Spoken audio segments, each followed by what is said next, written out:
அனைவருக்கும் வணக்கம்.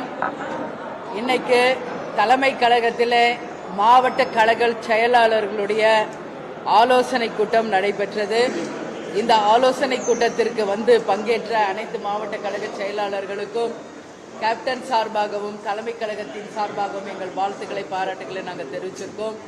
இந்த ஆலோசனை கூட்டத்தில் எங்களோடு வந்து பங்கேற்றிருக்கும் எங்களுடைய பத்திரிகை சகோதரர்களுக்குமே தேமுதிக சார்பாக எங்களுடைய வணக்கங்களை நாங்கள் தெரிவித்துக் கொள்கிறோம். நீங்கள் எந்த கேள்வி வேணாலும் என்னிடம் கேட்கலாம், நான் பதில் சொல்கிறேன். அதற்கு பிறகு உங்கள் அனைவரும் உணவு நீங்கள் நிச்சயம் சாப்பிட்டுட்டு போகணும். அதுதான் கேப்டனுக்கு என்றைக்கும் மகிழ்ச்சி என்பதை உங்கள்கிட்ட தெரிவிச்சுக்கிறேன். எனவே நீங்கள் உங்கள் கேள்விகளை கேட்கலாம்.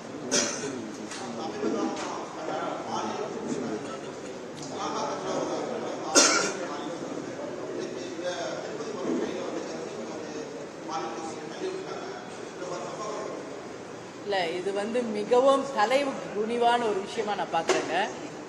ஒரு சிறு பள்ளி மாணவியில இருந்து கர்ப்பிணி பெண்கள்ல இருந்து வயதான மூதாட்டி வரைக்கும் தொடர்ந்து தமிழ்நாட்டில் இது மாதிரி பாலியல் வன்கொடுமைகள் நடந்து கொண்டிருப்பது நமக்கு மிகப்பெரிய ஒரு தலைகுனிவாக நான் பார்க்கிறேன். அந்த பெண்களை பாதுகாக்க வேண்டிய உடன் இருப்பவர்கள் என்ன செய்யறாங்க, காவல்துறை இது என்ன செய்யுது, ஆட்சியாளர்கள் இது என்ன பண்ணிட்டு இருக்காங்க என்ற கேள்வி வருகிறது. உறுதியாக நான் ஏற்கனவே சொன்ன மாதிரி முதலமைச்சர் பல வாட்டி சொல்றார், யாராவது பின்தொடர்ந்தா 5 ஆண்டு காலம் தண்டனை வழங்கப்படும் சொல்றார். அதே மாதிரி பாலியல் வன்கொடுமை செய்தா போக்சோ சட்டத்தில் கட்டாயம் தண்டனை கொடுப்போம் சொல்றாங்க. ஆனா இன்னைக்கு என்ன நீங்க அறிவிச்சாலும் இது போன்ற நிகழ்வுகள் தொடர்ந்து நடந்து கொண்டிருப்பது உண்மையிலேயே வேதனைக்குரியது, கண்டனத்துக்குரியது. முதல்வர் அவர்கள் வெறுமனை சொல்வது இல்லாமல் இது போன்ற செயல்களில் ஈடுபடுபவர்கள் யாராக இருந்தாலும் உடனடியாக போக்சோ சட்டத்திலே கைது செய்யணும். முக்கியமாக தூக்கு தண்டனை தரணும். அப்பதான் இதுக்கு ஒரு நிரந்தரமாக ஒரு முற்றுப்புள்ளி வருமே ஒழிய இல்லை என்றால் இந்த நிகழ்வுகள் இது தொடர்கரதியாக தான் இருக்கும். நீங்களும் கேள்வி கேட்டிருப்பீங்க, நாங்களும் பதில் சொல்லிக்கிட்டே இருக்க வேண்டியதுதான். இதுக்கு மொத்த காரணம் ரூட் காஸ் எங்க இருக்குன்னு பார்த்தா கஞ்சா, மது, இதுதான் போதை கலாச்சாரமாக இன்னைக்கு தமிழ்நாடு மாறினதுனால தான் இன்னைக்கு இது மாதிரி பாலியல் வன்கொடுமைகள் அதிகமாக நடந்துகிட்டு இருக்கு. மாணவிகள் முதல் கொண்டு யாருக்கும் பாதுகாப்பு இல்லை. பாதுகாப்பு தர வேண்டிய ஆசிரியர்களே அவர்களை வந்து பாலியல் வன்கொடுமை செய்வது நிச்சயமாக கண்டனத்துக்குரியது.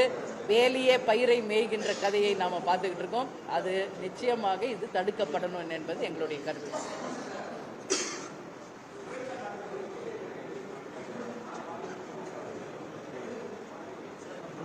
சத்தமா கேளுங்க.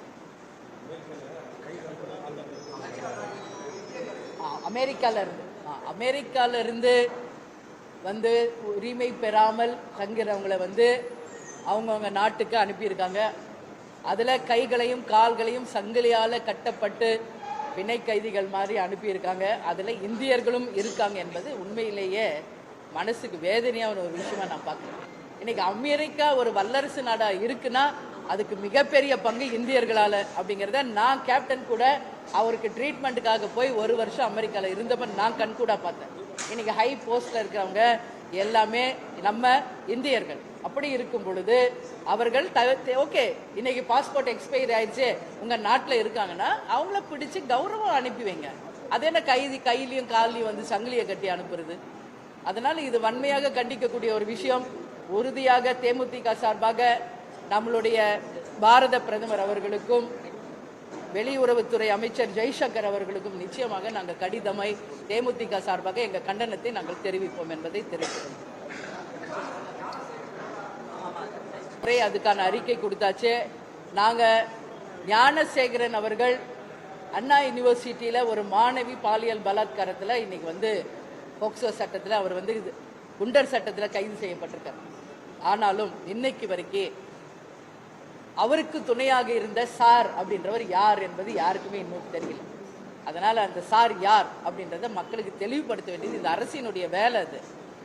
அது எவ்வளவு பெரிய அரசியல் பின்புலம் இருப்பவராக இருந்தாலும், உங்களுக்கு வேண்டியவராகவே இருந்தாலும், இந்த அரசின் கடமை அந்த சார் யார் என்பதை மக்களுக்கு தெரியப்படுத்தணும் என்பதை இந்த பிரஸ் மீட் மூலம் மீண்டும் நாங்கள் அதை வலியுறுத்துகிறோம்.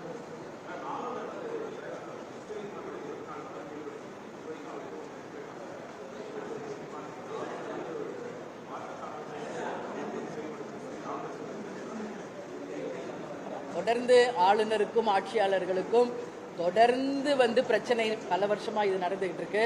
நாமும் எல்லாரும் பார்த்துக்கிட்டு தான் இருக்கோம்.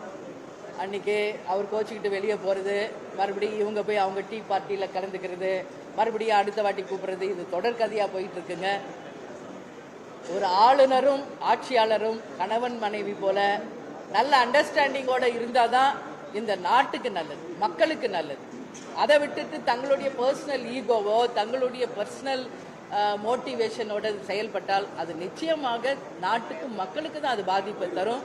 அதனால 2 பேருமே அதை புரிந்து கொண்டு அவங்கவுங்களுக்கு ஒரு அதிகாரம் இருக்கு, அவங்கவுங்களுக்கு ஒரு உரிமை இருக்கு, நல்ல அண்டர்ஸ்டாண்டிங்கோட நடத்தி நாட்டுக்கு மக்களுக்கு நல்லது செய்யணும்னு நாங்கள் கேட்டோம்.